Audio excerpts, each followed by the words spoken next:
You ever get into those late night conversations, about, are we alone in the universe? Oh, yeah, all the time. Well, today we're going to do a deep dive into that mystery with Edward Betancourt's Chronicles of Divinity. Okay. And this isn't your typical UFO book. Right. It's about a real-life encounter in Mexico that blends ufology with some pretty mind-bending spiritual exploration. It's interesting, right? What's so captivating about this book is that it's based on this actual encounter that Betancourt investigated. Okay. And he's presenting it as a novelization of this teenage boy Atu's experience back in 1997. Okay, that right there already got me, because if it was such a profound encounter, why novelize it? Why not just lay out the facts? Well, that's the puzzle that Betancourt lays out for us. Okay. Atu, the young man at the center of this, claims he was contacted not just once, but repeatedly by these beings. Okay. And it wasn't just your typical lights in the sky scenario either. So we're talking more than spaceships and flashing lights. Way more. The book dives into Atu's claims of receiving advanced knowledge. We're talking physics, cosmology, even philosophy. Wow. Imagine a cosmic download session. Yeah. But instead of software, it's just knowledge spanning across multiple fields. That's a lot to process. Yeah. But you know what's really intriguing to me? What's that? The book mentions an elderly farmer was also contacted alongside Atu. Yeah. Why two people from such vastly different backgrounds? What are these beings trying to achieve? It's one of the many questions that Betancourt grapples with. Okay. He theorizes that perhaps these beings were looking for diverse perspectives. Okay. Maybe to understand humanity better, or perhaps they were planting seeds of knowledge, hoping it would resonate differently with each individual. Now, I gotta admit, when the book described Atu's alleged journey to another planet, my skeptic alarm bells were going off. Sure. I mean, come on, that's straight out of a sci-fi movie. Yeah, you're not alone. Betancourt, who's been researching UFO phenomena for years, was initially incredibly skeptical too. Really? He even admits to almost dismissing Atu's story entirely. How much weight do we give to personal testimony when there's no tangible proof? It's a tough one. Yeah. On one hand, we crave evidence. Of course. You want to see it to believe it. Right. But on the other hand, if Atu genuinely believes his life is at risk, you can understand his reluctance. And that's the ethical tightrope that Betancourt walks throughout the book. Yeah. He acknowledges the lack of hard proof. Right. While also emphasizing the powerful impact Atu's story had on early readers. He talks about how these readers who had access to this story before publication experienced profound shifts in their worldview, even a rekindled sense of spirituality. It taps into that innate human need to believe in something larger than ourselves, to find meaning and purpose in a sometimes chaotic world. Yeah, absolutely. Yeah, it's like Atu's story, whether you believe it or not, it kind of cracks open a door to these bigger questions about our place in the universe. What's fascinating to me here is how Betancourt uses fiction as a way to sort of explore this real-life case. Yeah. It's almost like a story within a story, which I think just adds to the mystery. Absolutely. So set the scene for us. Okay. What's this book all about? Okay, so picture this 1997 Morelos, Mexico. Okay. A teenager, we'll call him Atu, has an encounter with beings that claim to be from another galaxy. Wow. And not only that, but they invite him to visit their planet. Wow. Now, Betancourt, being a seasoned researcher, he was initially very skeptical. Of course. But Atu had some compelling evidence, enough to at least make a hardened skeptic like Betancourt take notice. Yeah, I can see how that would be a tough situation for someone like him, Absolutely. Trying to balance that natural skepticism that you need as an investigator. Right. But also the possibility that, you might be dealing with something truly extraordinary. Absolutely. And to make things even more complicated, Atu eventually becomes reluctant to share crucial proof, claiming that his life is in danger. Oh, wow. So this really throws a wrench into everything. Yeah. Adds another layer of intrigue to the whole story. So we've got a UFO researcher. Yep. We've got an alleged alien encounter, a trip to another planet, and then a sudden, clam up on the evidence. Right.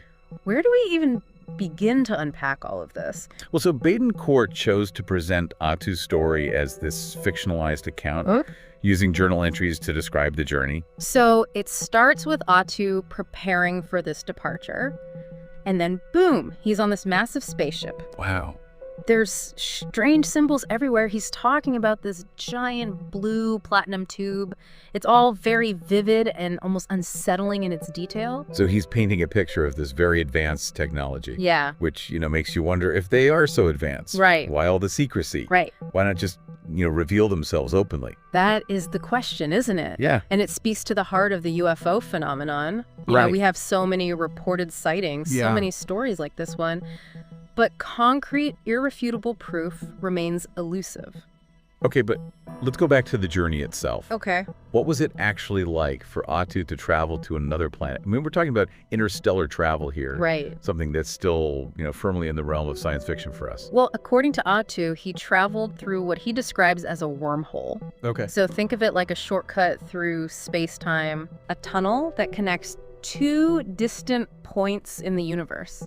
Yeah. And it happens almost instantaneously. Right. 1 minute he's seeing the sun up close, and the next he's in a completely different solar system. Wait, hold on. I need a little ELI 5 here. Sure. What exactly is a wormhole, theoretically speaking? Okay, good point.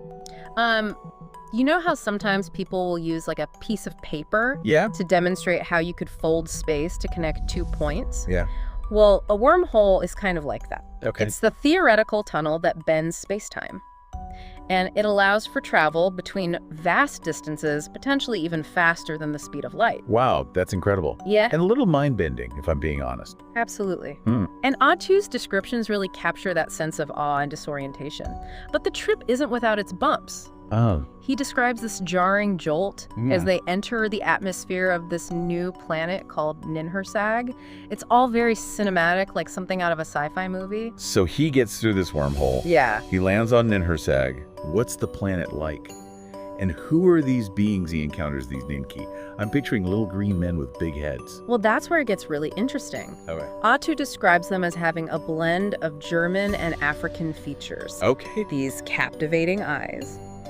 And a presence that's both alluring and a bit unsettling. Okay. They're not what you'd expect from, your stereotypical alien depictions. That's definitely not the image I had in mind. Right. It makes them sound almost human. Right. There's a sense of familiarity, even relatability. Yeah. But then you learn about their history, and it gets really intriguing. Okay. The Nin-Kis are a race with a forgotten origin, constantly searching for a home. Wow. It adds this layer of melancholy and mystery to the whole encounter. So they're wandering the universe looking for a place to belong. Yeah. That's kind of sad when you think about it. It is, isn't it? They have this advanced technology, this incredible ability to manipulate space-time. But they're still searching for something so fundamental. A sense of place. A connection to somewhere they can call home. That makes you wonder about the purpose of Attu's visit. Why? Why choose him? What was it about this random teenager that piqued their interest? That's one of the central mysteries of the story. Yeah. And the book doesn't give us any easy answers, but it does offer some intriguing hints. Okay. Remember that blue platinum tube we talked about? Yeah. Well, it turns out that that's a device that can show you anything in the universe. Wow. And Attu describes being shown images of Earth's history, wars, famines, environmental destruction. It's like they're trying to understand us, to see if we're a species worth saving. Whoa, that's a heavy thought. Yeah. They're evaluating us, judging our worthiness. It's a possibility. And it raises so many questions about their intentions. Yeah. Are they benevolent observers? Or are they something more complex? Remember, Attu did express discomfort with being constantly observed. And then there's the sudden disappearance of the crew, which adds another layer of mystery and tension to the whole situation.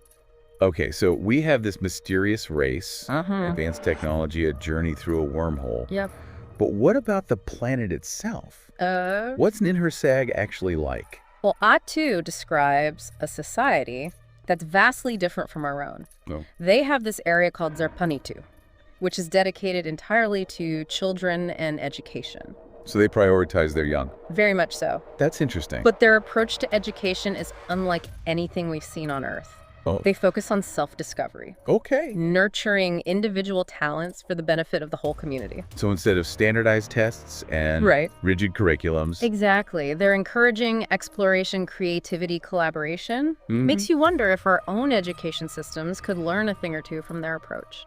That's a fascinating idea. Yeah. But even in this seemingly perfect world, Yeah. there are shadows, right? Exactly. There's the constant observation that Atu describes. The ambiguity around the purpose of his visit, the fact that the Nin-Ki apparently planned this encounter even before he met them in Mexico. It all raises questions about their true intentions. Okay, so we're left with a lot of unanswered questions. What happens next? Well, Atu eventually returns to Earth, but he's changed. You know, the experience has really shaken him, and he struggles to reconcile what he saw with his everyday life. Yeah, I can imagine going through something like that, traveling to another planet, meeting these advanced beings, seeing a whole different way of life. Yeah. It would definitely mess with your head. Absolutely. And this is where Betancourt's own struggle comes in. He wants to believe Atu, especially after seeing the evidence firsthand. Right. But as a researcher, he's torn between his personal conviction and the need for concrete, verifiable proof. So it's like he's caught in this catch-22. He believes Atu. Right. But without that irrefutable evidence, how can he possibly share this story with the world? Exactly. And remember, Atu is now reluctant to provide that proof. He's fearing for his safety. So this creates a real ethical dilemma for Betancourt. Does he push Atu for more risking his well-being? Right. Or does he respect his wishes and keep the story largely to himself? It's a tough call. Yeah. On the one hand, you have this potentially groundbreaking discovery. Yeah. A story that could change how we view ourselves and our place in the universe. Absolutely. But on the other hand, you have a responsibility to protect the person at the center of it all. And this is a challenge that many UFO researchers face. They're dealing with a phenomenon that's often shrouded in secrecy. Right. Witnesses who may be afraid to come forward or who might be unreliable. It's a field where hard evidence is scarce. Yeah. And anecdotal accounts are often all you have to go on. So how does Betancourt navigate this? What does he ultimately do with Atu's story? Well, he makes the decision to present it as this fictionalized account. Okay. He uses the novel format to kind of explore the themes and questions that are raised by Atu's experience. So it's his way of sharing the story without compromising Atu's safety. Right. Or making claims that he can't definitively back up. Right. And it's a strategy that's been used throughout history to explore controversial or challenging topics. Right. Think of Plato's allegory of the cave, or even George Orwell's Animal Farm. Fiction can often be more effective than nonfiction at getting people to think differently, to question their assumptions about the world. So by cloaking this real-life encounter in a fictional narrative, he's actually drawing attention to these bigger questions. Yeah. He's prompting us to think about the possibility of extraterrestrial life, the nature of reality, and the very human struggle to make sense of experiences that defy explanation. Exactly, and that's what makes Chronicles of Divinity so compelling. It's not just a sci-fi adventure, it's a story that grapples with some very deep, very human themes. Okay, but let's go back to the Nin-Ki for a moment. It's okay. What did Atu actually learn about them during his time on Ninhursag? What were their beliefs and their values? Well, Atu describes a society that's remarkably peaceful and egalitarian. They seem to have this deep understanding of the interconnectedness of all things. And their way of life reflects that. Right, and it makes you think about, remember how we talked about Zarpanitu and their approach to education? Right. This whole idea of nurturing individual talents for the collective good. Exactly. That speaks volumes about their values. They prioritize cooperation, creativity, and a sense of shared purpose. It's a stark contrast to the individualism and competition that often drive our own society. Yeah, it makes you wonder, if they're so advanced, technologically and socially, right, why are they still searching for a home? Why haven't they settled down somewhere permanently? That's another one of the mysteries that the book presents, and it's something that Atu grapples with during his time on Ninhursag.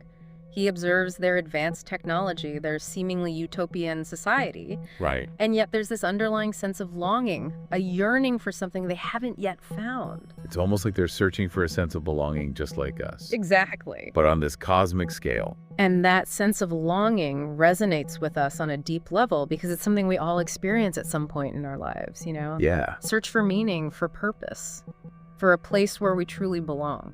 So they're advanced, they're peaceful, and they're still searching for a place to call home. Yeah. But what about their technology? Okay. What else did Atu learn about their capabilities?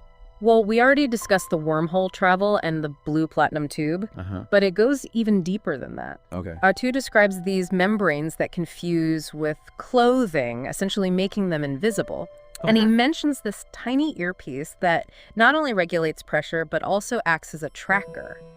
So the Nin-Ki knows his location at all times. It's clear that they possess technology far beyond our current understanding. So they can travel across galaxies, they can manipulate space-time, Yeah. they can even render themselves invisible. It's almost like they have superpowers. In a way, yes.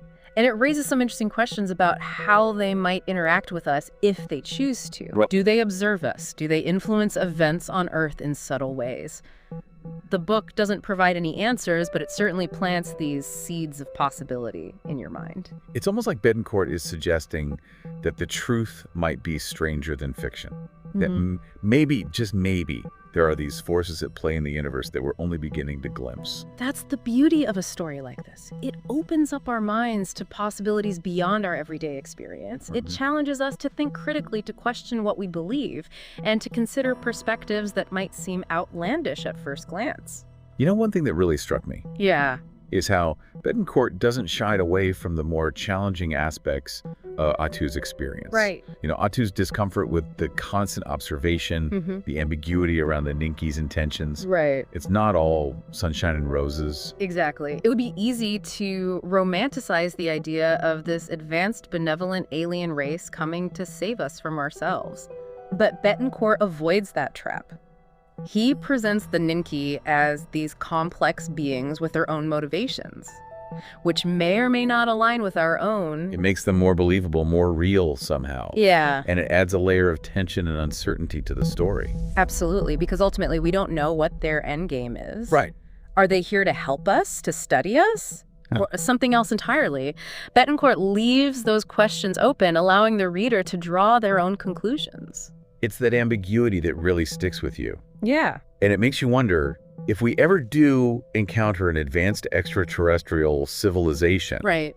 will we be ready? Will we be able to bridge that gap between our cultures, our understandings of the universe? That's a question we all need to be asking ourselves. Because if Chronicles of Divinity teaches us anything, it's that the universe is this vast and mysterious place, full of wonders and possibilities we can barely comprehend. And that maybe, just maybe, we're not alone. It's interesting how Betancourt frames this whole story. You know, Yeah. He doesn't present it as definitive proof of alien contact, but more like an exploration of what could be true. Yeah, it's a really clever approach, I think. He invites us to consider the possibility to open our minds to the unknown. And I think that's what makes Chronicles of Divinity so effective.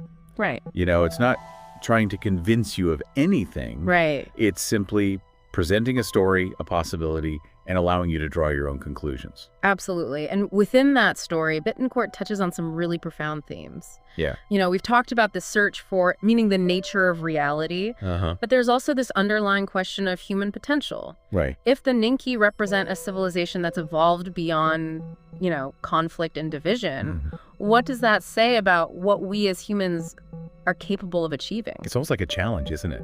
It is. If they can create a society based on cooperation and understanding, why can't we? Exactly. And it goes back to that idea of a utopian society. Is it truly achievable, or is it just a pipe dream? I mean, let's be real. Even Atu describes feeling uncomfortable with the constant observation. Right. So there's this sense that even in this seemingly perfect world, there might be a darker side. That's a really important point, because it reminds us that nothing is ever black and white, especially when you're dealing with something as complex as, you know, an alien civilization. Right, and it makes you wonder, you know, what if the Nin-Kis aren't as benevolent as they seem? Yeah. What if their intentions are something that we haven't even considered? It's definitely a possibility, and it's one of the reasons why I think this story sticks with you long after you finish reading it. And it raises so many questions, so many possibilities, that it forces you to keep thinking, to keep exploring. So where does this leave us then? What's the takeaway for someone who's maybe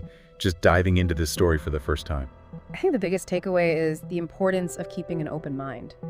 The universe is this vast and mysterious place. We're only just beginning to scratch the surface of what's out there, and Chronicles of Divinity invites us to consider the possibility that we're not alone, that there might be other civilizations out there, perhaps even more advanced than our own. And it challenges us to think about what that means for humanity. Right. What are our responsibilities to each other, to our planet, to the universe as a whole? If we ever do encounter another intelligent species, will we be ready? Those are questions that we as a species need to be grappling with. And stories like Chronicles of Divinity can help us to do that. They spark our imaginations, they challenge our assumptions, and they encourage us to look beyond the familiar. So for anyone listening who's intrigued by the idea of extraterrestrial life, who enjoys a good mystery, or who simply wants to explore the boundaries of what's possible, I highly recommend checking out Chronicles of Divinity. Absolutely. It's a story that will stay with you long after you've turned that final page. Yeah. And it'll prompt you to look at the world and the universe with fresh eyes. It really will. I encourage you to explore Chronicles of Divinity for yourself. Yeah. Delve into the story, consider the evidence, and come to your own conclusions. Right. And above all, keep questioning. Keep exploring. And keep that spark of curiosity alive. Because in the pursuit of understanding our place in the cosmos, even the journey itself can be a profound revelation.